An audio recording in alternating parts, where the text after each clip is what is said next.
gagawin nila sa akin. O di, nung nawala ako, edi wala na. Wala na siyang accomplishment at all. It was the first time na narinig namin sa inyo during your press conference or ambush interview sa Zamboanga kung paano po nagamit yung confidential funds ng Department of Education. And you've mentioned si Zaldico. Ma'am, pwede niyo po bang ibahagi pa sa amin ano yung findings ng DepEd regarding the laptop scandal?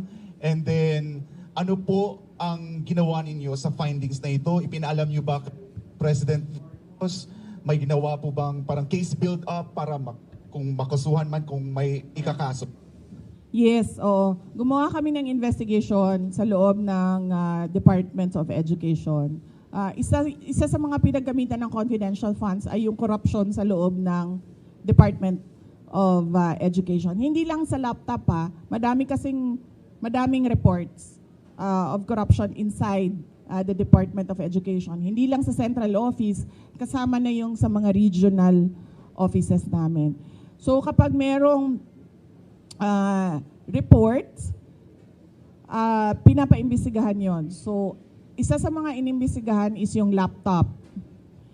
Ang unang ginawa doon is nag-request ng fraud audit sa Commission on Audit.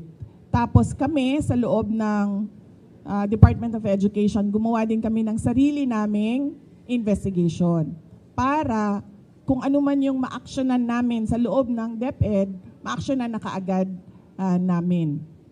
Unfortunately, yung procurement ng laptop, hindi siya nangyari sa loob ng Department of Education. Nangyari siya sa DBM. So, ang pinaka-papel na nasa loob ng Department of Education ay yung agreement between DepEd and DBM.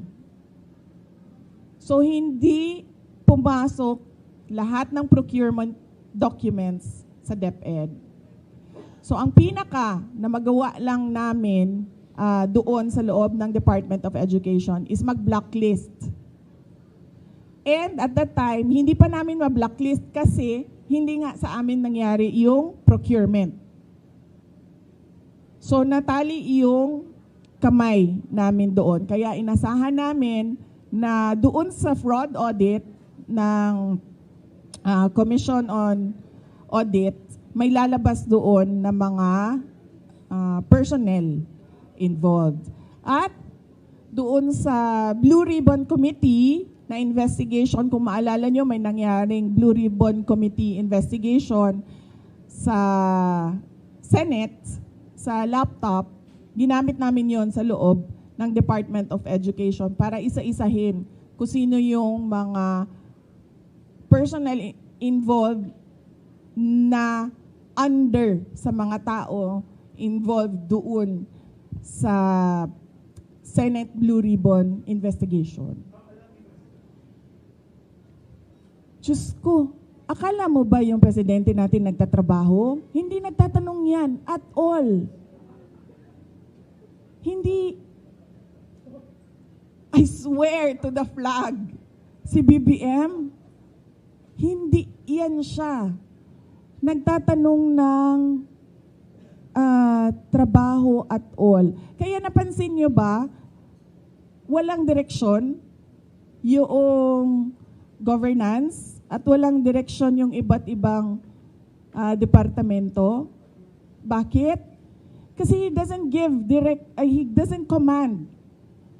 He doesn't command, he doesn't ask, he doesn't say that, look, there's a Philippine development plan and what are you supposed to do about this? Akala nyo ba yung ginawa ko sa DepEd, galing yun kay Bibi? Hindi, akin yun. Lahat. Kasi he did not give any orders at all. So pag upo ko doon, sabi ko sa mga kasamahan ko, sa mga USEC at ASEC, I think this is our show.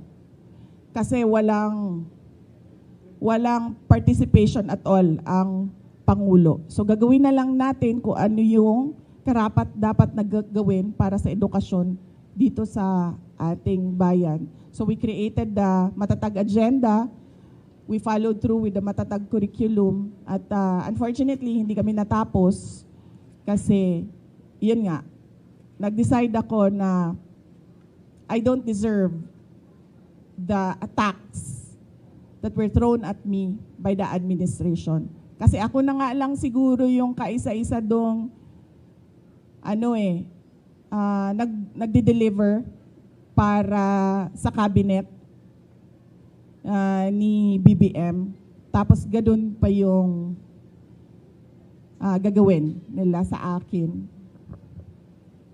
O di, nung nawala ako, edi wala na. Wala na siyang accomplishment at all.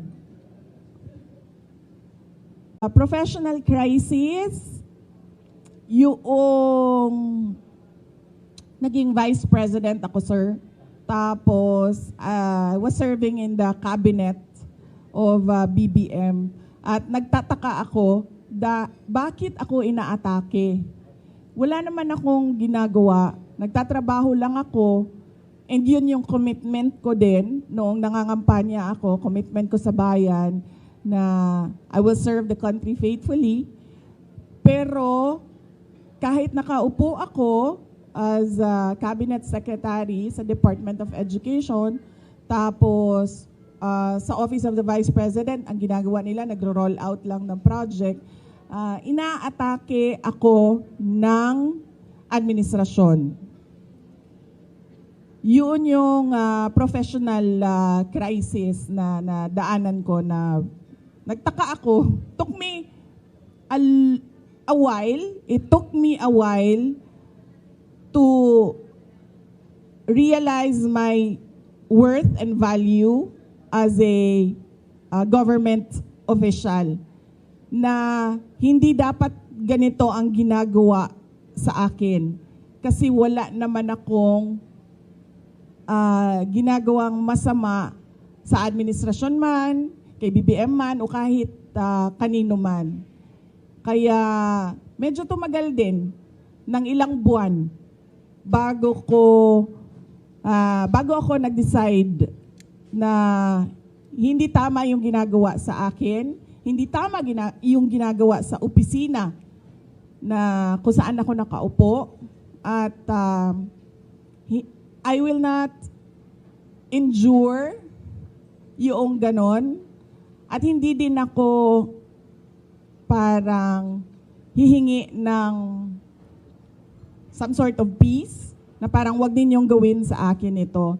Ang desisyon ko was, aalis ako, ituloy niyo lang kung ano yung gusto niyong gawin. Very, very unique ang sinabi niyo, ha? Very inspiring. We should take care of our aging process. Ang galing, saka professional, magandang advice yun mga sinabi niyo, ma'am. But you don't look like a person who's aging. Kasi, Sir, siguro ang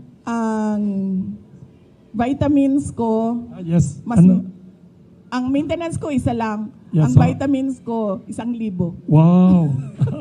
So take vitamins, ha? Don't forget. Vitamins ko 1 piraso lang. Ay ang maintenance ko 1 piraso lang. Ang Maraming vitamins ko vitamins. 1,000 Wow. yan. Kung ano-ano nang iniinom ko para mapigilan lang yung aging. Thank you very much, ma'am.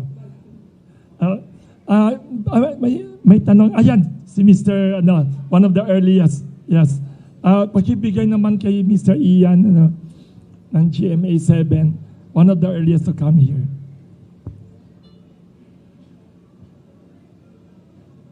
Paki-mention your name ulit kahit kilala na kayo ni PP. Thank you.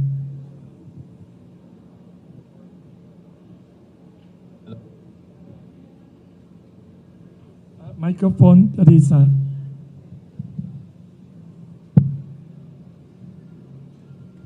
VP, good morning po. Ma'am, kunin lang po namin yung reaction nyo dun sa sinabi po ni President Bongbong Marcos na hindi daw po aabot yung mga aligasyon ng korupsyon sa katanggapan po nila sa Office of the President kaugnay dun sa mga flood control projects po. Sasagutin yan ni Attorney Trixie. I would like to acknowledge the presence of Attorney Trixie. Ah, sa ganitong ongoing pa yung investigation ko no at inquiry ko no, sobrang magtataka ka bakit confident yung Pangulo na hindi aabot sa Office of the President yung iskandalo at yung korupsyon. So ibig sabihin, siguro alam na niya kung ano yung kalalabasan ng inquiry at ng investigasyon. Kasi wala namang iba sigurong explanation kung bakit napaka-confident mo sa mga mangyayari pa. Wala pa akong nahanap na tao na alam kung ano yung mangyayari bukas. Siya pa lang, si BBM pa lang. Ma'am, doon naman po sa sinasabi na baka possible na maging state witness si former Speaker Martin Romualdez, do you think magiging effective po siyang state witness doon sa mga flood control projects po? Sound, pakilakas ulit. Laksan konti. Pakilakasan konti. Ma'am, may natanong na rin po sa Malacanang kung patungkol doon sa pagiging state witness daw. State witness ni former Speaker. Former Speaker Martin Romualdez. Do you think magiging effective siyang state witness doon po sa flood control project po? Okay. Hindi ako mag-comment diyan kasi hindi ko alam kung totoo ba talagang sinabi ng ICI yan at decision talaga ng body yan na siya ay maging state witness. Mamaya na lang tayo magkomento kapag nandyan na yung kaso at nakikita na natin na totoo talagang state witness siya. Pero sa batas, yung principal sa krimen ay hindi pwede maging state witness. Thank you. Isang Manila Times. Ma'am, good morning po. Isa pa, yes. Good morning po, ma'am. Ma'am, ito pong kapapasok lang po na balita. Parang iniimbestiga, nag-order daw po si Ombudsman Remulla kay Secretary Dizon na parang investigate daw si Senator Bongo sa anumang possible link sa mga diskaya. So, ma'am, of course, Bongo is one of the allies of your father, the former president. Ano masasabi niyo dito sa do you think, ma'am, ituturo po ba ang mga kalaban sa politika sa ongoing na ICI investigation? Hindi ko alam kung ano yung malamang nakakaalam niyan si BBM kasi ngayon nga confident na siya na hindi siya kasali sa mga hindi aabot. Tama ba ang sinabi? Hindi aabot sa Office of the President ang corruption. So siya lang makakasagot niyan kung ano ang mangyayari. Ano yung tanong mo? Yeah, of Sorry. course, baka ituro lahat ng mga kalaban sa politika sa ongoing na investigation ng ICI. Do you think po mangyayari po ba na baka mapunta rin sa inyo yung sisi or mapunta rin sa inyo yung ituturo or whatever dun sa investigation? Aabot sa akin yung flood control project. Baka umabot sa inyo, ma'am. Kasi kung hindi aabot sa kay BBM, baka kayo naman pong ituro, ma'am, ng mga sinasabing witness. Sigurado ako hindi aabot sa akin ang flood control scandal. Kasi unang-una, wala namang flood control projects sa OVP or sa Department of Education. At makakasabi naman talaga ang mga contractors and even si Secretary Bunuan, wala talaga akong at all project dyan sa DPWH. In fact, hindi nga nila masabi ngayon na may insertions ang Vice President kasi wala talaga. Hindi ako sumasali sa ganyan. Kung aabot ba sa akin, sa tingin ko aabot siya kasi kaalyado kami. Sa tingin ko ililink nila, sa tingin ko susubukan nila na paabutin sa akin dahil sa kaalyado ni dating Pangulong Rodrigo Duterte, si Senator Bongo. Doon siguro nila gagawan ng kwento yon. Yung part na ako, si PRD, nasa gitna, at si Senator Bongo nasa kabilang side. Last question na lang, ma'am. Ma'am, medyo light tayo, ma'am. Ma'am, if you're bread or tinapay, anong bread Kung po tinapay kayo? daw kayo. Anong bread si BBM? Anong bread si Martin Romualdez? Anong bread si Saldico? Ito talaga, Taga Manila Times magaling.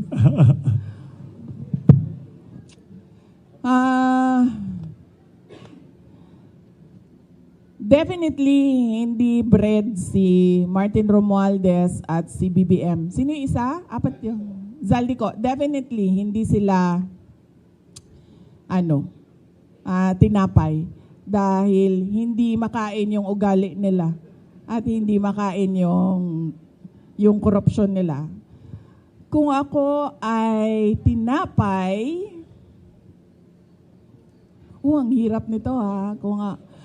Sige, ito na lang. Paborito ko ang ensaymada. Okay? Pinaglihi ako sa ensaymada. Oh. So kung ako ay tinapay, ako ay isang ensaymada. Thank you very much. Last question. No. Last question. Ay, sorry, may isa dyan si Mr. Jace. Last question daw. Isa number 1 fan mo siya. Yes, nakasama. Hi ma'am, Jason po ng SMNI News. Going back po dun sa naging statement ni President Marcos, I would like to ask for your comment on this na sinabi niya, I am confident that whatever mud might be slung at the administration, that will be able to show that these are politically motivated and do not actually have any validation in fact. Sabi niya po, politically motivated na i-link siya sa mga issue ng korupsyon o katiwalian po. Your comment on that, ma'am? Hindi na ito politically motivated. Bakit? Hindi naman siya makakatakbo na ulit eh. Hindi na siya politiko. Presidente na siya. And that ends there. Hindi natin alam kung sa 2028 o another 20 years na naman of a BBM, of a Marcos. No. Hindi na siya hinahabol ng mga tao, ng taong bayan dahil politiko siya. Hinahabol siya ng taong bayan dahil wala siyang ginagawa bilang Pangulo.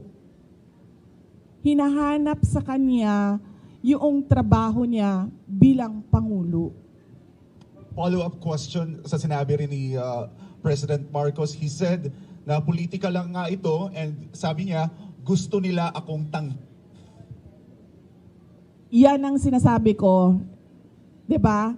Sino ba sa ating lahat ang nagsasabi at nagpaplano ng destabilisasyon? Walang nagsasabi na oust Marcos. Ang merong mga grupo na nagsasabi resign. Yun lang ang the most na sinasabi ng mga tao. At nagtataka ako sa administrasyon, bakit nila sinasabi na destabilisasyon ang pagpapahayag ng mga tao sa galit nila? Kasi hindi yun destabilisasyon. Yun ay freedom of speech and expression. So kahit man mag-rally ang mga tao araw-araw sa EDSA, hindi destabilisasyon yan. Freedom of speech and expression yan. Pagpapahayag yan ng galit mo, paghahanap yan ng accountability, ng transparency sa administrasyon, sa gobyerno. So hindi yan pagpapatalsik sa Pangulo. Kaya lagi ako, kahapon din, yan din yung tanong ko. Kanino ba nanggagaling yung destabilisasyon na salita? Sa administrasyon. Kasi, duda ko, natatakot sila sa posibleng mangyari sa kanila. At alam naman natin na matagal na talaga silang insecure. Noong kampanya pa lang, madami na akong kwento ng yung panggigipit nila sa campaign team ko. So alam ko na noon, at yung mga pinagsasabi ni Lisa Marcos noon pa. So alam ko na insecure. Alam na natin na insecure. Siguro takot. Kaya nila nasasabi may destabilisasyon. Kasi takot sila. Kasi totoo yung sinasabi ng mga tao na ginagawa nila. Hindi nila ma-deny kasi nasa papel 'Di ba? Nakikita mo sa budget ang nangyayari. So hindi ma-deny. So takot. Paranoia siguro kasi 'di ba pag ikaw ay hindi siguro, paranoia talaga 'yan. Unang-una, insecure, pangalawa takot, pangatlo paranoia. Kasi ang tao na may bisyo nagiging paranoid. Na magbibigay lang ako ng example, pinapa-explain ng mga departamento kung saan ako pumupunta at bakit matagal ako sa isang lugar. Ganun na yung papel na umiikot sa loob ng gobyerno. Yan ang politika. 'Di ba? Magtatanong sila, anong ginawa ni Inday Sara doon? Ilang oras siya? At sino ang mga tao doon? At yung mga kawani ng gobyerno na nandun, ipa-explain bakit sila nandoon. Ganun yung galawan sa loob ng Office of the President. So, makikita mong medyo paranoid. Ma'am, last question. It was the first time na narinig namin sa inyo during your press conference or ambush interview sa Zamboanga kung paano po nagamit yung confidential funds ng Department of Education. And you've mentioned si Zaldico. Ma'am, pwede niyo po bang ibahagi pa sa amin ano yung findings ng DepEd regarding the laptop scandal? And then, ano po ang ginawa ninyo sa findings na ito? Ipinaalam niyo ba President Marcos, may ginawa po bang parang case build-up para kung makasuhan man kung may ikakaso? Yes, gumawa kami ng investigation sa loob ng Department of Education. Isa sa mga pinagamitan ng confidential funds ay yung corruption sa loob ng Department of Education. Hindi lang sa laptop madaming reports of corruption inside the Department of Education. Hindi lang sa central office, kasama na yung sa mga regional offices namin.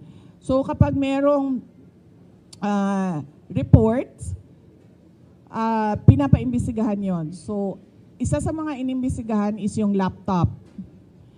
Ang unang ginawa doon is nag-request ng fraud audit sa Commission on Audit. Tapos kami sa loob ng Department of Education, gumawa din kami ng sarili naming investigation para kung ano man yung ma-actionan namin sa loob ng DepEd, ma-actionan na kaagad namin. Unfortunately, yung procurement ng laptop, hindi siya nangyari sa loob ng Department of Education. Nangyari siya sa DBM. So, ang pinaka-papel na nasa loob ng Department of Education ay yung agreement between DepEd and DBM. So, hindi pumasok lahat ng procurement documents sa DepEd. So, ang pinaka na magawa lang namin doon sa loob ng Department of Education is mag-blacklist. And at that time, hindi pa namin ma-blacklist kasi hindi nga sa amin nangyari yung procurement. So, natali yung kamay namin doon. Kaya inasahan namin na doon sa fraud audit ng Commission on Audit, may lalabas doon na mga personnel involved. At doon sa Blue Ribbon Committee na investigation, kung maalala nyo, may nangyaring Blue Ribbon Committee investigation sa Senate, sa laptop, ginamit namin yon sa loob ng Department of Education para isa-isahin kung sino yung mga personal involved na under sa mga tao involved doon sa Senate Blue Ribbon investigation. Diyos ko, akala mo ba yung presidente natin nagtatrabaho? Hindi nagtatanong yan at all. Hindi, I swear to the flag, si BBM, hindi yan siya. Nagtatanong ng trabaho at all. Kaya napansin nyo ba, walang direksyon yung governance at walang direksyon yung iba't ibang departamento. Bakit? Kasi he doesn't give direct, he doesn't command. He doesn't command, he doesn't ask, he doesn't say that, look, there's a Philippine development plan and what are you supposed to do about this?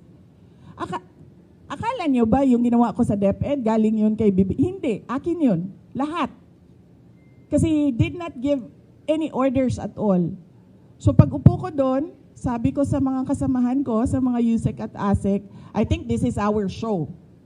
Kasi walang participation at all ang Pangulo. So gagawin na lang natin kung ano yung karapat dapat na gawin para sa edukasyon dito sa ating bayan. So we created the Matatag Agenda.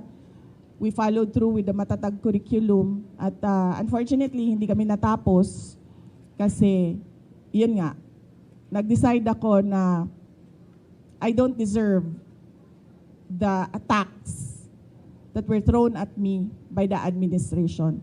Kasi ako na nga lang siguro yung kaisa-isa dong